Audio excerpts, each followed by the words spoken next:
संगीत उपासक जो हमारे परम प्रिय भी हैं और बाल्यावस्था से ही हमारे अध्ययन काल से ही हमारे साथ में आश्रमों में जा करके अध्ययन करते थे।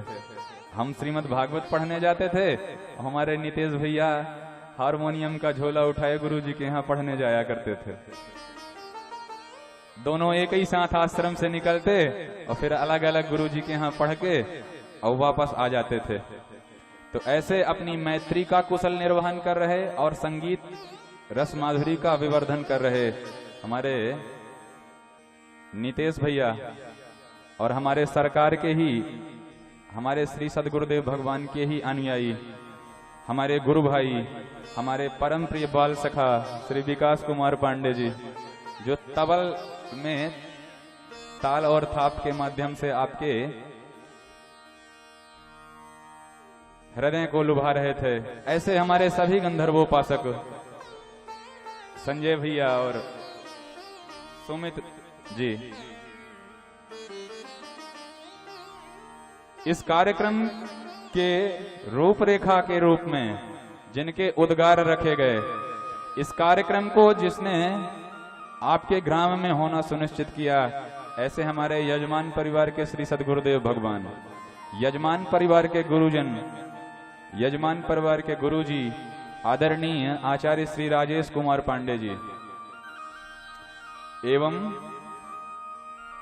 जिन जिन लोगों ने अपने तन मन धन से इस भव्य दिव्य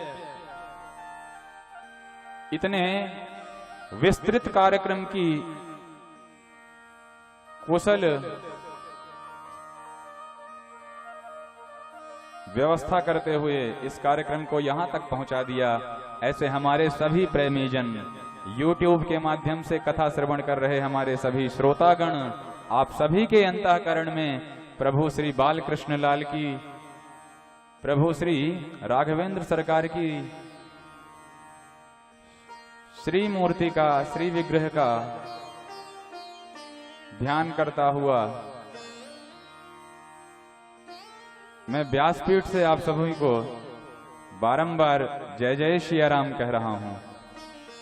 बोलो जय श्री कृष्ण।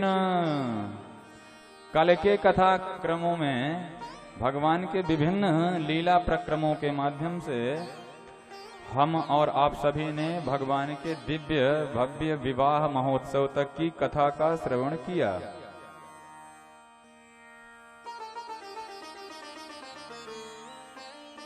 महाराज परीक्षित ने प्रश्न किया कि प्रभु, हमने सुना है कि भगवान ने राक्षस विधि से विवाह किया था, क्योंकि पंडित जी विराजमान हैं, विवाह 4 प्रकार के होते हैं, ब्राह्म विवाह, गंधर्व विवाह, राक्षस विवाह और प्रेत विवाह। ब्राह्म विवाह तो वह है कि जो पंडित जी को साक्षी बना करके, अग्नि के प्रमाण में अग्नि को साक्षी बना करके पंडित जी के द्वारा मंत्रोच्चारण करके और सुंदर भगवान के सानिध्य में विवाह सुसंपन्न होता है, वह ब्राह्म विवाह है।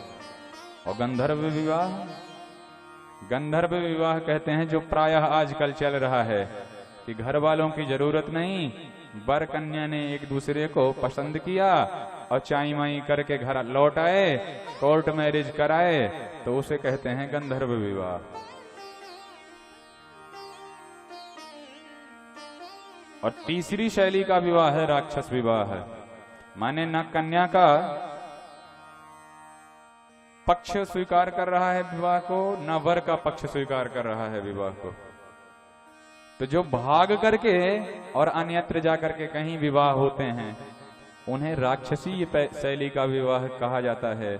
और महाराज ने जब प्रश्न किया कि हमने श्रवण किया है कि हमारे प्यारे प्रभु ने तीसरी परंपरा से, तीसरी विधि से विवाह किया है भाई, तो कृपा करके प्रभु के विवाह की चर्चा सुनाइए। और तब शुकदेव महामुनि ने श्री रुक्मणी मंगल की कथा श्रवण कराई। रुक्मणी मैया ने प्रेम पूर्वक भगवान को बुलाया, प्रेम पूर्वक भगवान का आवाहन किया, तो भगवान आते हैं, पाणी ग्रहण रुक्मणी जी का करते हैं और देवी जी को अपने द्वारिका ले जाते हैं और फिर वहां अपने घर में व्यवस्थित विवाह संपन्न करते हैं। और इस तरह से दोनों ही युगल दंपति अपने महलों में प्रविष्ट हो जाते हैं और भगवान रुक्मिणी जी के साथ विभिन्न लीलाएं करते हुए कालांतर में एक पुत्र को जन्म देते हैं, जिस पुत्र का हरण करके संबरासुर ले जाता है। और उस संबरासुर का अंत करके प्रद्युम्न जी महाराज जब लौटे, तब प्रद्युम्न जी महाराज का स्वागत उनकी द्वारिकापुर में हुआ। ये तो महाराज के द्वारिकानाथ के प्रथम विवाह की चर्चा हो गई। लेकिन शुकदेव महामुनि कहते हैं, राजन, भगवान के एक विवाह नहीं हुए थे, एक के अतिरिक्त 16,107 और विवाह हुए थे। माने टोटल जो भगवान के विवाह हुए थे वो 16,108 विवाह हुए थे। महाराज परीक्षित ने कहा, प्रभु एक संभालना मुश्किल पड़ता है, अब भगवान ने इतने सारे विवाह कब कर लिए, हमें एक एक की जानकारी दीजिए। और तब श्री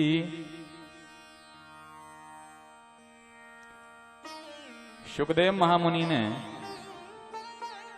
भगवान के दूसरे विवाह का वर्णन करना प्रारंभ किया। एक सत्राजित नाम का शासक था, राजा था, और उस सत्राजित राजा के पास श्यमंतक नाम की मणि थी, जो 8 भार सोना रोज देती थी। एक भार अर्थात 20 तोले। 20 तोले में एक भार होता है, मासा, तोला, भार, ये सब वणिक समाज है, ज्यादा वर्णन करने की आवश्यकता नहीं है। छटाक, मासा, तोला, ये सब पुराने समय में मात्राएं नापने के लिए इन्हीं का प्रयोग किया जाता था। जैसे आजकल किलोग्राम हो गया, मीटर हो गया, मिलीमीटर हो गया, मिलीलीटर हो गया, तो ऐसे ही पहले फरलांग में दूरियां नापी जाती थीं और मासा, तोला इत्यादि में वजन नापा जाता था। तो आप सबके बीच में तो इसका वर्णन करने की आवश्यकता नहीं है, फिर भी एक भार में होते हैं 20 तोले, और 8 भार सोना जो रोज दे, माने 20 into 8 is equal to 160, माने 160 तोला, 1 किलो 60 तोला, क्योंकि 100 तोले का 1 किलो हो जाता है ना।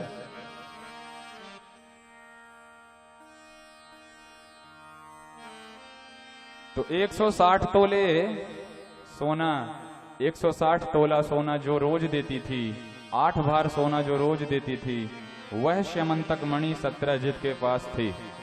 और एक दिन उसी श्यमंतक मणि को सत्राजित महाराज पहन करके आए, तो द्वारिकानाथ ने हास्य पूर्वक कह दिया कि महाराज, आपके पास जो मणि है ना, वो हमको बड़ी प्यारी लग रही है, इसे आप द्वारिका के राजकोष में सुरक्षित करवा जाएं, जिससे द्वारिका के नर नारी धन धान्य का अर्जन कर सकें और द्वारिका निहाल हो जाए। महाराज सत्राजित भड़क गया।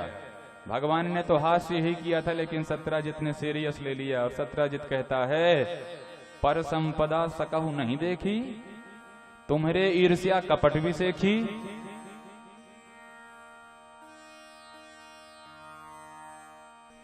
तुम दूसरे की संपत्ति को देख नहीं सकते हो।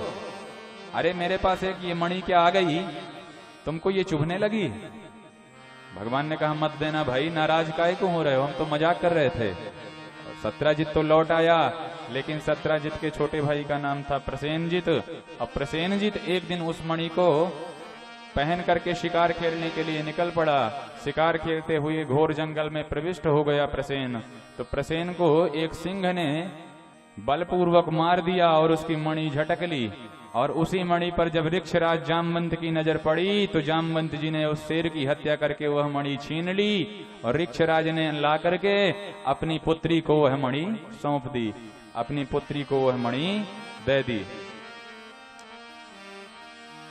लेकिन जब प्रसेनजित बहुत दिन तक न लौटा, तो सत्राजित अपनी पत्नी से कहता है कि मालूम चलता है मेरे भैया को मणि के चक्कर में द्वारिकानाथ ने मार दिया, लेकिन देवी तुम ये बात किसी से मत बताना। सत्राजित ने अपनी पत्नी से कहा। और एक बात बताएं, जब आपको बात का खूब प्रचार प्रसार करना हो, जब आपको किसी न्यूज को अधिकाधिक फैलाना हो, तो किसी माता जी को बता दो। उनको कितना भी मना करोगे कि देवी जी ये बात किसी को मत बताना, पर उनके पेट में बात पच ही नहीं सकती महाराज। बोलो जय श्री कृष्ण। जय श्री। सत्राजित ने अपने पत्नी से यह बात करी तो पत्नी ने अपनी पड़ोसन से करी, पड़ोसन ने अपनी पड़ोसन से करी, और देखते देखते तो महाराज हवा फैल गई कि द्वारिकाधीश तो बचपन के ही चोर हैं। पहले माखन मिश्री चुराते थे, तब उनका पेट नहीं भरा, तो आज लोगों की धन संपदा चुराने लग गए। जब पहुंचते पहुंचते यह बात द्वारिकानाथ के कान में गई, तो द्वारिकानाथ चिंतित हो गए कि भैया समाज में हमारी बदनामी हो रही है, कुछ किए भी नहीं और फोकट में ही हमारी इतनी बुराई चल रही है, तो मणि खोज करके लाना चाहिए। और तब प्रसेनजित के रथ के पहियों का अन्वेषण करते हुए, खोज करते हुए द्वारिकानाथ जंगल गए। उस जंगल में मरे हुए सिंह को देखा, और सिंह के बाद ऋक्षराज के चरण दिखाई दिए, तो ऋक्षराज के चरणों का पीछा करते हुए प्रभु सीधा गुजरात के पोरबंदर तक पहुंच गए, जहां ऋक्षराज जामवंत की गुफा है। और उस गुफा में उतर करके भगवान ने उस मणि के दर्शन कर लिए, जिस मणि को ऋक्षराज जामवंत की बिटिया खेल रही थी उस मणि के साथ। तो मणि को हाथ में लिए हुए जब ऋक्ष पुत्री को देखा, तो भगवान ने उनसे वह मणि झटकनी चाहिए, और बिटिया चीत्कार कर उठी, और बिटिया के रोने की आवाज सुनी तो जामवंत भगवान के ऊपर टूट पड़े और घमासान युद्ध प्रारंभ हो गया। 27 दिनों तक जबरदस्त युद्ध चला महाराज जामवंत जी के साथ भगवान द्वारिकाधीश का। और 27वें दिन भगवान ने उठा करके जामवंत जी को धरती पर पटक दिया, और एक मुक्के का प्रहार जामवंत जी की छाती पर कर दिया। कस करके मुक्का मारा तो नस नस ढीली हो गई महाराज जामवंत जी की। और तब जामवंत जी ने अपने प्रभु को पहचान लिया कि प्रभु आप ही मेरे रामचंद्र जी हैं। जब आपने मर्यादा पुरुषोत्तम भगवान बनकर के अवतार लिया था और मैंने आपकी सहायता किया था, उस समय आपने मुझे वरदान दिया था कि जामवंत जी आपके समतुल्य योद्धा रामावतार में तो हम आपको खोज करके नहीं दे सके, लेकिन कृष्णावतार में हम स्वयं प्रकट होकर के आपके हाथ की खुजली मिटाएंगे, क्योंकि जामवंत मंत्री अति बूढ़ा। जामवंत इतने सयाने और इतने वयोवृद्ध, इतने बलवान योद्धा थे कि पूरे रावण के दल में उतना भारी योद्धा कोई नहीं था। रामादल में एक से एक योद्धा थे महाराज। थोड़ी सी चर्चा राम जी की कर दें, क्योंकि कृष्ण कथा भले ही कहते हैं महाराज, लेकिन मन तो राम जी में ही, क्योंकि गुरुदेव भगवान ने राम मंत्र दिया है, तो बिना राम जी की चर्चा किए रहा नहीं जाता। अंगद जब रावण के द्वार में गए, रावण को समझाने गए रावण की लंका में, तो अंगद से रावण ने संधि करना चाहा कि तुम बाली के पुत्र हो, बाली हमारा मित्र था, तो तुम्हें समस्या मानने की जरूरत नहीं है, तुम अभी भी हमारे दल में आ जाओ तो सुरक्षित हो जाओगे, और फिर हम मिल करके राम को परास्त करेंगे। तब अंगद ने रावण को जब खरी खोटी बातें सुनाई, तब अंगद जी महाराज ने कहा, रावण तुझ जैसे स्त्री लोलुप, तुझ जैसे कामी, तुझ जैसे आताताई के साथ रहने से अच्छा है कि मैं मर जाऊं। और जैसे ही रावण को यह बात सुनाई अंगद जी ने, तो रावण क्रोध में तिल मिला गया और कहता है, तेरे दल में एक भी ऐसा योद्धा बता दे जिससे लड़ने में मुझे शोभा मिले, जिससे लड़ते हुए मैं शांति का अनुभव कर सकूं, एक भी ऐसा योद्धा बता दे। तब अंगद जी महाराज ने कहा, सही बात कहते हो रावण, तुम्हारे जैसे नीच के साथ युद्ध करने वाला हमारे रामादल में कोई भी योद्धा है ही नहीं। और तब रावण ने अंगद को ललकारा कि अंगद तू जानता नहीं है, मैं वह त्रिलोक विजयी रावण हूं कि मैं चलता हूं तो धरती डोलती है, चलत दसानन डोलत अवनी, गरजत गर्भ स्रवहि सुर रवनी। जब मैं चलता हूं तो सुरांगनाओं के, देवांगनाओं के गर्भ पतित हो जाते हैं, ऐसा त्रिलोक विजयी रावण हूं। अंगद जी तब भुजदंड तमक मही धरे। अंगद जी महाराज ने अपने दोनों ही हाथों को धरती पर पटक दिया और रावण से कहते हैं अंगद जी महाराज कि सुन रावण, जब तू चलता है तब धरती डोलती है, लेकिन हमारे रामादल में तो एक से एक ऐसे पहलवान हैं कि उन्हें चलने की जरूरत नहीं पड़ती है।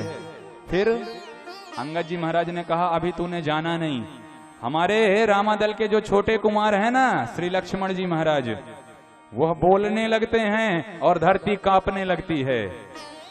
लखन सकोप बचन जब बोले तो डगमगानी मही दिग्गज डोले। करना पड़ता है और ना हाथ ही उठाना पड़ता है, बस राम जी अपने धनुष और बाण में हाथ फेरने लग जाते हैं, धनुष और बाण को देखने लग जाते हैं और धरती कांपने लग जाती है। कह दास तुलसी जब ही प्रभु कर सर चाप कर फेरन लगे। कह दास तुलसी जब ही प्रभु सर चाप कर फेरन लगे। ब्रह्मांड दिग्गज कमठ अहि मही कोल कूरुम कलमले। ब्रह्मांड दिग्गज कमठ अहि मही कोल कूरुम कलमले। तो राम जी न देखते हैं न बोलते हैं, बस अपने धनुष और बाण उठा करके उनमें हाथ फेरने लगते हैं और तुलसीदास जी कहते हैं कि इतने में ही धरती कांपने लग जाती है। तो रावण, हमारे रामादल में तेरे कैटेगरी का कोई योद्धा नहीं है। अपनी बात तो मैं छोड़ देता हूं, उन योद्धाओं की बात तो छोड़ देता हूं, अगर मेरे पैर को भी तेरे दल का कोई भी बहादुर उठा पाया तो मेरे तरफ से राम जी हार जाएंगे और किशोरी जी को यहीं छोड़ जाएंगे। और तब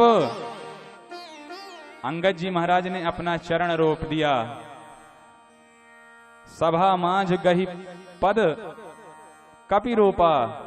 जौ मम चरण सखस सठ तारी, तो फिर ही राम सीता मैं हारी।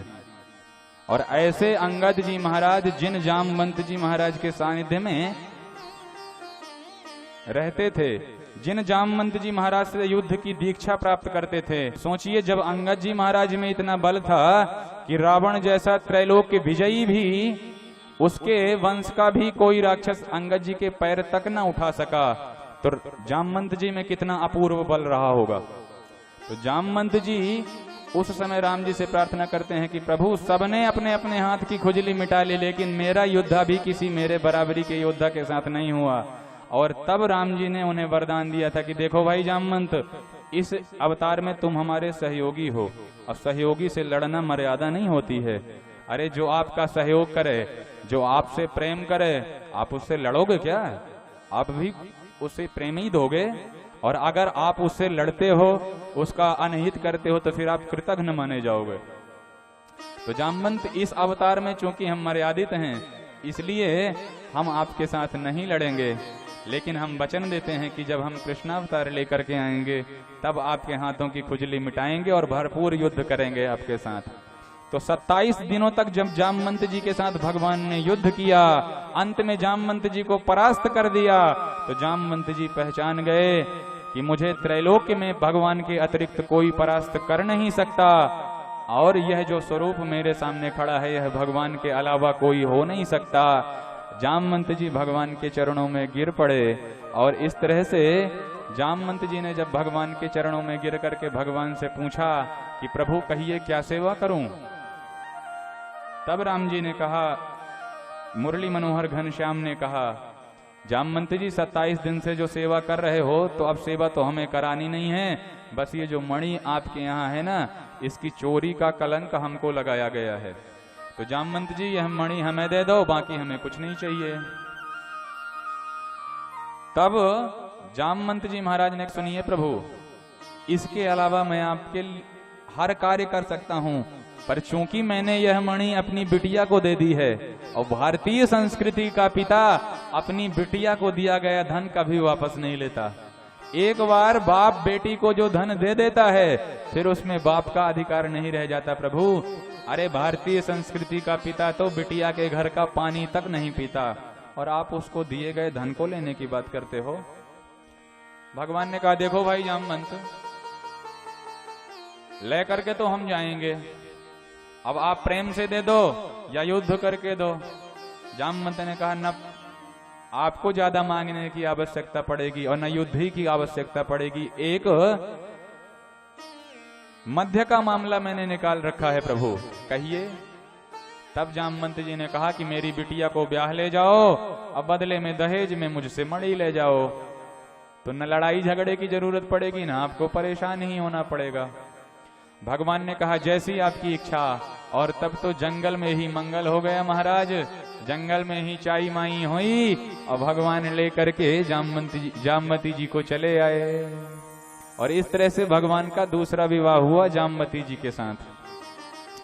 जब जामवती जी को लेकर के आए तो प्रभु ने मन में विचार किया कि मेरे घर में पहले से ही मेरी एक पत्नी जी हैं जिनका नाम है रुक्मणी देवी, और रुक्मणी देवी इतनी सुंदर है महाराज कि उनके समता की सुंदरी दुनिया में कोई नहीं है।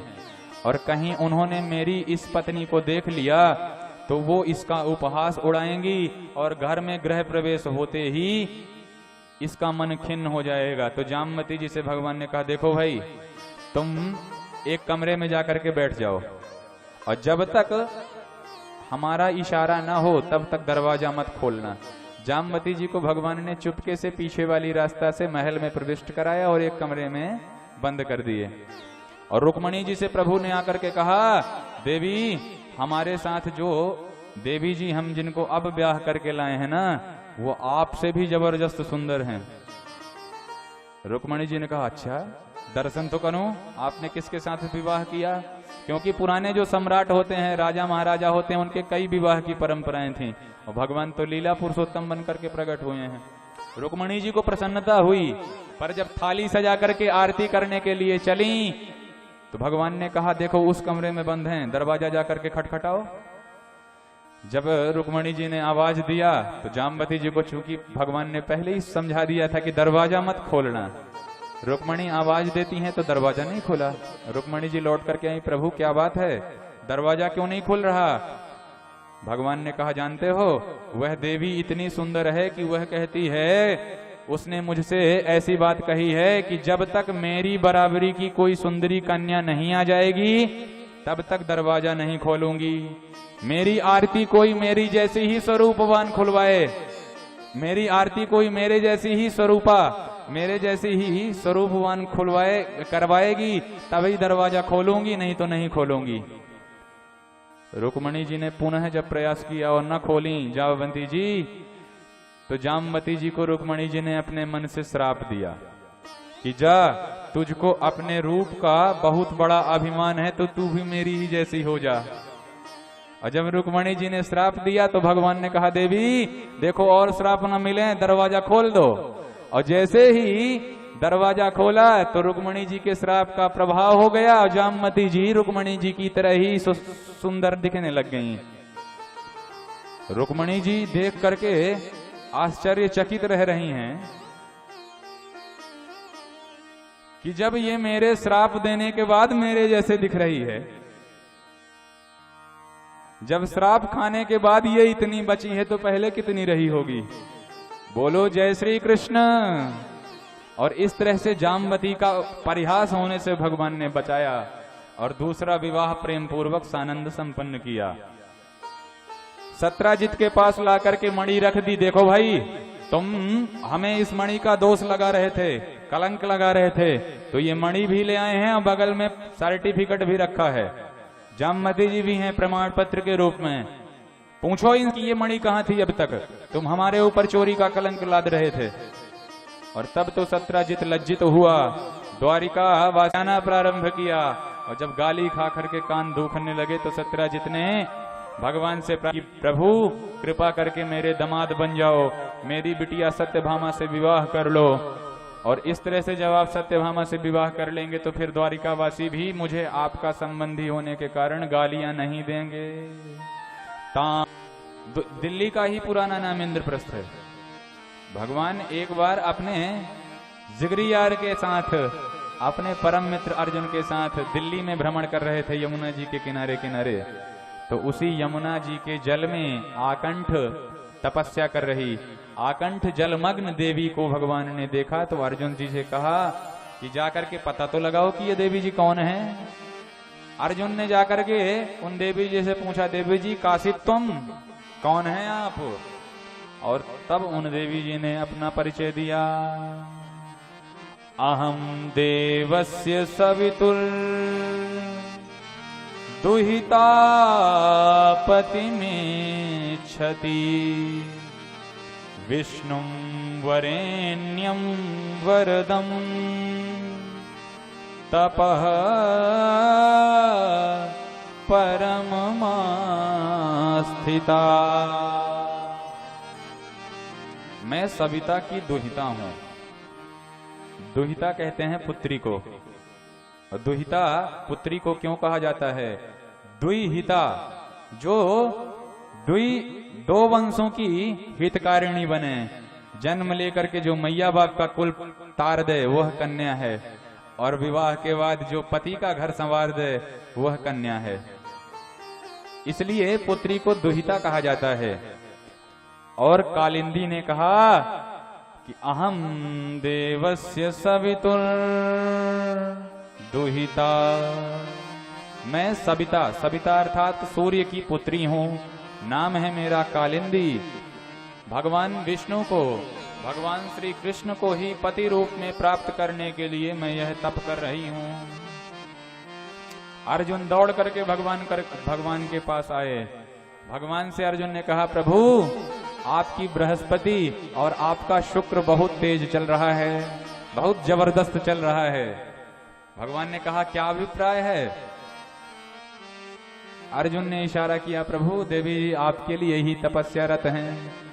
और तब तो भगवान ने उन देवी जी का भी पाणी ग्रहण किया, हाथ में हाथ लेकर के, और देवी जी से विवाह करके और पुनः द्वारिका आए। बोल द्वारिकाधीश की। और इस तरह से भगवान का चौथा विवाह यमुना जी के साथ में हो गया। भगवान का पांचवा विवाह जो हुआ वो उज्जैन के राजा विंद और अनुविंद, उनकी बहन मित्रविंदा के साथ में हुआ।